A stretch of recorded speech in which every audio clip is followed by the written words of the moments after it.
নমস্কাৰ, মই অমৰজ্যোতি চেতিয়াই পুনৰ আপোনালোকক মোৰ এই ইউটিউব চেনেলটোলৈ আদৰণি জনাইছোঁ। আজি মই আলোচনা কৰিম ইনকামৰ ক্ষেত্ৰত আমি কিবা এটা উপাৰ্জন কৰিবলৈ হ'লে, ইনকাম কৰিবলৈ হ'লে আমি কেনেধৰণে আগবাঢ়িব লাগিব। আমি বহুতেই পুৰণি পদ্ধতিৰে আমি ইনকামৰ আশা কৰি থাকোঁ। যেনেকৈ ধৰক পঢ়া শুনা কৰি চাকৰি এটা পাম, চাকৰি কৰি আমি এনেকুৱা ধৰণৰ সপোনবিলাক পূৰণ কৰিম। এনেকুৱা সেই পুৰণিকলীয়া চিন্তাৰে আমি আজিও জীয়াই আছোঁ। সেই পুৰণিকলীয়া পদ্ধতিৰে আমি কাম কৰি আছোঁ, যাৰ কাৰণে নেকি বহু লোকে আজি চাকৰি নাপায় বেকাৰ হৈ থাকিব লগা হৈছে। তেওঁলোকৰ সময়বিলাক এনেই নষ্ট হৈছে। গতিকে আমি যদি পুৰণি পদ্ধতিৰেই ইনকামৰ আশা কৰোঁ, তেন্তে সেইটো আমাৰ আটাইতকৈ ভুল। কিয়নো আমি চাকৰি আশাত বহি নাথাকি এতিয়া আমি নিজৰ ফালৰ পৰা নিজেই ইনকামৰ কিবা এটা ৰাস্তা উলিয়াব লাগিব। চাওক, তেতিয়া আমাৰ 10-15 বছৰ আগতে কি আছিলে, PCO আছিল, য'ত আমি গৈ ফোন কৰিছিলোঁ আমাৰ আপোনজনকে হওক বা যাক আমি কিবা খবৰ দিব লগা আছিল, তালৈ আমি ফোন কৰিব লগা হৈছিল। PCOত গৈ আমি ফোন কৰিছিলোঁ। কিন্তু যেতিয়াৰ পৰা মোবাইলৰ আগমন ঘটিল, যেতিয়াৰ পৰা মোবাইল আহিল, তেতিয়াৰ পৰা কি হ'ল, এই PCOসমূহ সম্পূৰ্ণৰূপে নাইকিয়া হৈ গ'ল, সম্পূৰ্ণৰূপে বন্ধ হৈ গ'ল। যিসকল ব্যক্তিয়ে সেই PCO দিয়ে তেওঁলোকৰ নিজৰ পৰিয়ালটোক পোহপাল দি আছিল, আজি তেওঁলোক বেকাৰ হ'ব লগা হৈছিল। অৰ্থাৎ নতুন টেকন'লজি মোবাইলে আমাৰ এই PCOসমূহক সম্পূৰ্ণ ধ্বংস কৰি পেলালে, বন্ধ কৰি পেলালে। ঠিক তেনেদৰে এতিয়াও যদি আপোনালোকে ভাবে কিবা এটা বিজনেছ কৰিম বুলি, চাওক দিনে দিনে সকলো টেকন'লজি সলনি হৈ আহিছে। গতিকে বিজনেছো আজিকালি কাম নোহোৱা হৈছে। আৰু 5 বছৰৰ ভিতৰত, বেছি দিন আমি চাব নালাগে, আৰু 5 বছৰৰ ভিতৰত, 5-6 বছৰৰ ভিতৰত বহু ভাল ব্যৱসায় নাইকিয়া হৈ যাব। আপোনালোকে যদি গুগলত চাই, যদি চাৰ্চ কৰে, দেখিবলৈ পাব ড্ৰাইভাৰ নোহোৱা গাড়ী আৰম্ভ হৈছে, ড্ৰাইভাৰ নাই গাড়ী, এনেকুৱা ধৰণৰ টেকন'লজি ওলাই গৈছে। আপুনি গুগলত চেক কৰি চাব, এণ্ড্ৰইড গাড়ী আহিছে এতিয়া, য'ত আপুনি টাইপ কৰি দিলেই হ'ল আপুনি ক'ত যাব বিচাৰিছে, আপুনি টাইপ কৰি আপুনি শুই যাওক, গাড়ী অট'মেটিক আপোনাক সেই ঠাইত পোৱাই দিব, আপোনাৰ সেই ঠাইলৈ লৈ যাব। ড্ৰাইভাৰৰ কোনো প্ৰয়োজনেই নাই। গতিকে ড্ৰাইভাৰ নোহোৱাকৈ এতিয়া গাড়ী চলা সেই যুগ আৰম্ভ হৈ গৈছে। গতিকে ইয়াৰ ফলত কি হ'ব, ইয়াৰ ফলত যিসকলে ড্ৰাইভাৰ কৰি তেওঁলোকে পৰিয়ালটোক পোহপাল দি আছিল, সেই ড্ৰাইভাৰসকলৰ এতিয়া কাম নাইকিয়া হ'ব, ড্ৰাইভাৰসকল এতিয়া বেকাৰ হৈ পৰিব।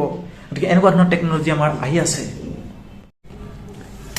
অকল সিমানেই নহয়, আপোনালোকে চাওক আজিকালি অফিচ হওক, বিভিন্ন ধৰণৰ শ্বপিং মল হওক, কাম কৰা মানুহৰ সংখ্যা যথেষ্ট কমি আহিছে। কিয়নো কম্পিউটাৰৰ আগমন ঘটিছে, ৰবটৰো আগমন ঘটিছে। আপোনালোকে শুনি আচৰিত হ'ব যে আমেৰিকাৰ ৱাশ্বিংটনত এমাজনৰ গুদাম আছে। এমাজনৰ গুদাম 10 কিলোমিটাৰ দীঘল, 10 কিলোমিটাৰ দীঘলে এমাজনৰ গুদাম আছে। কিন্তু আচৰিত কথা যে সেই গুদামত এজন মানুহ নাই, এজন মানুহে তাত কাম নকৰে। তাত হাজাৰ ৰবটে কাম কৰে। ৰবটৰ মূৰত কম্পিউটাৰ ফিটিং কৰা আছে। আপুনি যেতিয়াই কিবা এটা অৰ্ডাৰ কৰে, সেই অৰ্ডাৰটো লগে লগে তেওঁলোকে পাই যায়, ৰবটৰ ব্ৰেইনত আহি যায়, তেওঁলোকে পাই যায়, আৰু তেওঁলোকে বস্তুটো য'ত আছে সেই ঠাইলৈ গৈ বস্তুটো আনি পেকিং কৰি আপোনালৈ পঠাই দিয়ে। গতিকে চাওক কিমান টেকন'লজি আগবাঢ়ি গৈছে। অৰ্থাৎ মানুহৰ প্ৰয়োজন নোহোৱা হৈ গৈ আছে দিনে দিনে। মানুহৰ প্ৰয়োজন নাই কোনো কামতে। আৰু এটা ব্যৱসায়ে মৃত্যুমুখলৈ গতি কৰা আমি দেখিবলৈ পাইছোঁ, আৰু সেই ব্যৱসায়টো হৈছে হোটেল, ৰেষ্টুৰেণ্ট, লগতে ফাষ্ট ফুডৰ দোকানসমূহ। এইসমূহ দোকান বা হোটেল, ৰেষ্টুৰেণ্ট বৰ্তমান বিপদৰ ঘণ্টা বাজিছে তেওঁলোকৰো, বিপদৰ মুখলৈ গৈ আছে। কিয়নো অনলাইন, আজিকালি সকলোৱে অনলাইনতেই কাম কৰে। কিন্তু মানুহে খোৱা বন্ধ কৰা নাই, মানুহে খায়ে আছে। কিন্তু খাবলৈ তেওঁলোক বাহিৰলৈ ওলাই যাব বিচৰা নাই, বাহিৰলৈ ওলাই নাযায়। ঘৰতে বহি ঘৰৰ পৰাই তেওঁলোকে অৰ্ডাৰ কৰি ঘৰতেই বস্তুবিলাক পাবলৈ তেওঁলোকে চেষ্টা কৰিছে, পাইছে, সেইমতেই তেওঁলোকে খাইছে। আপোনালোকে দেখিবলৈ পাইছে আজিকালি ছুইগি, এনেকুৱা ধৰণৰ জমেট', ডমিন'জ, বিভিন্ন ধৰণৰ এপছ আছে। সেই এপছৰ যোগেদি মানুহে অৰ্ডাৰ কৰি ঘৰতেই সকলো বস্তু পাব পাৰে।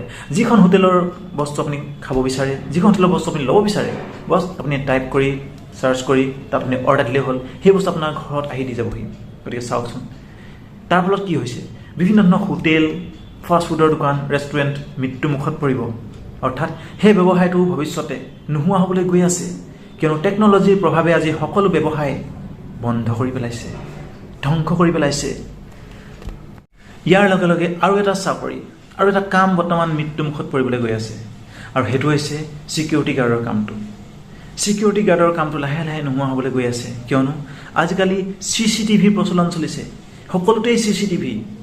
অফিচ হওক, ডাঙৰ হোটেল, দোকান, গুদাম, সকলোতেই, মানুহৰ ঘৰতো আনকি মানুহৰ ঘৰতো আজিকালি CC কেমেৰাৰ প্ৰচলন চলিছে আৰু CC কেমেৰাৰ প্ৰচলন হোৱাৰ কাৰণে বৰ্তমান সিকিউৰিটি গাৰ্ডৰ সংখ্যা কমিবলৈ লৈছে আৰু হয়তো ভৱিষ্যতে একেবাৰেই নোহোৱা হৈ যাব কাৰণ CC কেমেৰাৰ সুবিধা আছে এজন আপুনি যদি সিকিউৰিটি গাৰ্ড ৰাখিবলৈ যায় সিকিউৰিটি গাৰ্ডজনক আমি মাহে মাহে দৰমহা দিব লাগিব কিন্তু আপোনাৰ CC কেমেৰাক কেতিয়াও দৰমহা দিব নালাগে আপুনি যেতিয়ালৈকে বেয়া নহয় CC কেমেৰা চলিয়ে থাকিব কিন্তু এজন যদি সিকিউৰিটি গাৰ্ড ৰাখে তেতিয়াহ'লে তাক বিভিন্ন সময়ত ছুটি দিব লাগিব কেতিয়াবা বিহু পূজা এনেকুৱা ধৰণৰ বা ঘৰত কিবা অসুবিধা হ'ব এনেকুৱা সময়ত আপুনি তাক ছুটি দিব লাগিব সি ঘৰত যাব কিন্তু CC কেমেৰাত এনেকুৱা ধৰণৰ অসুবিধাসমূহ নাই সি চলি থাকিব গতিকে এনেধৰণৰ সুবিধাৰ কাৰণে মানুহে CC কেমেৰা লগোৱা আৰম্ভ কৰিছে ফলত লাহে লাহে এই সিকিউৰিটি গাৰ্ডৰ কামটো আমাৰ নাইকিয়া হ'বলৈ গৈ আছে তেতিয়াহ'লে চাওকচোন লাহে লাহে আমাৰ ভৱিষ্যতটো কি হ'বলৈ গৈ আছে আমি কি কৰি খাব লাগিব সব ডিজিটেল সকলো ডিজিটেল হৈ গৈ আছে অনলাইন হৈ গৈ আছে তেনেহ'লে যদি সকলো অনলাইন হৈ গৈ আছে আপুনি কিয় অনলাইন হ'ব বিচৰা নাই আপুনি নিজকে কিয় অনলাইন কৰিব বিচৰা নাই যেহেতু বিভিন্ন সুবিধা আছে আজিকালি অনলাইনত বিভিন্ন কাম আছে আপোনালোকে যদি চাকৰি আশাত বহি আছে ডাঙৰ ভুল কৰিছে যদি আপুনি কিবা ব্যৱসায় এটা কৰিম বুলি ভাবিছে তেতিয়াহ'লে আৰু ভুল কৰিছে কিয়নো চাকৰি ব্যৱসায় সকলোবিলাক লাহে লাহে নোহোৱা হৈ যাব ভৱিষ্যতে হয়তো নাইকিয়া হৈ যাব মাত্ৰ এটাই থাকিব সকলো অনলাইন মাধ্যমেৰে কাম হ'ব অনলাইনতে আপুনি কৰিব লাগিব গতিকে এতিয়াৰ পৰাই আপুনি অনলাইনক কিয় আদৰি ল'ব বিচৰা নাই কিয় অনলাইনক আদৰি নলয় অনলাইনক আদৰি লওক চৰকাৰেও বৰ্তমান অনলাইন কামক গুৰুত্ব দিছে চৰকাৰেও বিচাৰে অনলাইন কাম ইয়াত চলাটো সেয়ে চৰকাৰে অনলাইন কামৰ ওপৰত বিভিন্ন ধৰণৰ গাইডলাইন বনাই দিছে গতিকে আপোনালোকেও যদি অনলাইন কামৰ লগত এতিয়াই জড়িত নহয় পিছলৈ কিন্তু আপোনালোকে বহুত বিপদত পৰিব সেয়ে এতিয়াৰ পৰাই অনলাইন কামৰ লগত জড়িত হৈ আপোনালোকে কাম আৰম্ভ কৰক আৰু যদিহে আপোনালোকে বিচাৰে অনলাইন কামৰ লগত জড়িত হ'ব তেনেহ'লে ডেছক্ৰিপশ্যনত মোৰ নাম্বাৰটো পাব বা স্ক্ৰীণত মোৰ নাম্বাৰটো ওলাই আছে আৰু এই নম্বৰত কণ্টেক্ট কৰি অনলাইনৰ কামৰ বিষয়ে মোৰ লগত যোগাযোগ কৰিব পাৰিব মই আপোনালোকক অনলাইন কামৰ বিষয়ে আপোনাক জনাব পাৰিম যদি কিবা জানিব বিচাৰে আপুনি লগতে আপুনি মোৰ লগত জইন হৈ মোৰ লগত কাম কৰিব পাৰিব সকলো ফালৰ পৰা সহায় কৰাৰ মই প্ৰতিশ্ৰুতি দিম আৰু অনলাইন কামৰ বহুতো সুবিধা আছে প্ৰথম সুবিধা হ'ল কি ইয়াত আপোনাৰ টকা পইচা বেছি ইনভেষ্ট কৰিব নালাগে কিছুমান অনলাইন কামত পইচাৰ কোনো প্ৰয়োজনেই নাই এক পইচাও নোহোৱাকৈ আপুনি অনলাইন কামত জইন হ'ব পাৰিব অনলাইন কাম আৰম্ভ কৰিব পাৰিব আৰু অনলাইন কাম কৰিবলৈ যিহেতু কোনো এক্সপিৰিয়েঞ্চৰ প্ৰয়োজন নাই কোনো অভিজ্ঞতা নালাগে কোনো শিক্ষা দীক্ষাৰ প্ৰয়োজন নাই আপোনাৰ চাকৰি এটা কৰিবলৈ হ'লে আপোনাৰ শিক্ষা দীক্ষাৰ প্ৰয়োজন হ'ব যেনেকুৱা লেভেলৰ চাকৰি কৰিব বিচাৰে তেনেকুৱা লেভেলৰ আপোনাৰ শিক্ষাও প্ৰয়োজন হ'ব কিন্তু যদি আপুনি অনলাইন কাম কৰিব বিচাৰে ইয়াত কোনো এডুকেশ্যন কোৱালিফিকেশ্যনৰ প্ৰয়োজন নাই একেবাৰে নপঢ়া নুশুনা ল'ৰাইতেও ইয়াত কাম কৰিব পাৰে আৰু ইয়াত কোনো বয়সৰো সীমা নাই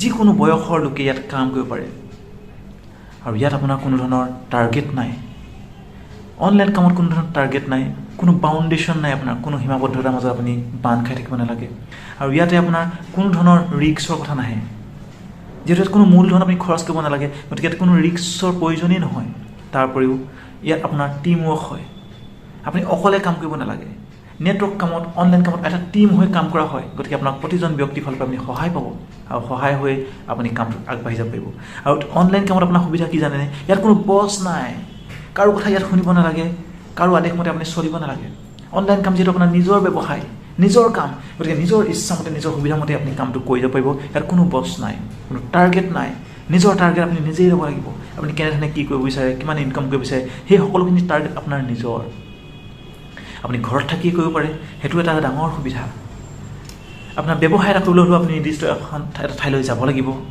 বা যদি দোকান দিয়ে দোকান এটা ঘৰ ল'ব লাগিব ঘৰ ভাড়া দিব লাগিব বস্তু ভৰাব লাগিব কিন্তু অনলাইন কামত আপোনাৰ কোনো প্ৰয়োজন নাই না কোনো অফিচৰ প্ৰয়োজন আছে আপোনাৰ না এমপ্লয়িৰ প্ৰয়োজন আছে কোনো ৰাখিব নালাগে কাকো কাম কৰিবৰ কাৰণে কোনো টকা পইচা খৰচ কৰিব নালাগে গতিকে ঘৰৰ পৰাই ঘৰত থাকি মাত্ৰ আপোনাৰ হাতত থকা এই এণ্ড্ৰইড মোবাইলটো স্মাৰ্টফোনটো ইউজ কৰিয়েই আপুনি আপোনাৰ এই কামখিনি কৰি যাব পাৰিব আৰু ইয়াত আৰু এটা সুবিধা কি ইয়াত পেছিভ ইনকাম পাব আপুনি যদি আপুনি চাকৰি এটা কৰাৰ কথা ভাবি চিন্তা কৰিছে চাকৰি যদি পায়ো পালে আপুনি চাকৰি কৰি থকা সময়লৈকেহে আপুনি ইনকাম পাব কিন্তু যেতিয়া আপোনাৰ চাকৰিটো নাইকিয়া হ'ব আপুনি ৰিটায়াৰ হ'ব তেতিয়া কিন্তু আজিকালি পেঞ্চনৰ সুবিধাও নাই গতিকে সেইটো এটা সমস্যা তাৰ উপৰিও আপুনি ইয়াত আপোনাৰ 3টা জেনেৰেশ্যন আপোনাৰ জেনেৰেশ্যন বাই জেনেৰেশ্যন আপুনি ইনকাম এটা ৰাস্তা দি যাব পাৰিব আৰু ইয়াত আপুনি নিজৰ ইচ্ছামতে ব্যৱসায়টো বৃদ্ধি কৰিব পাৰিব অৰ্থাৎ আপুনি নেটৱৰ্ক মাৰ্কেটিঙত যিমান ইচ্ছা সিমানেই আপুনি টিম বনাই আপোনাৰ টিমটোক ডাঙৰ কৰি যাব পাৰিব।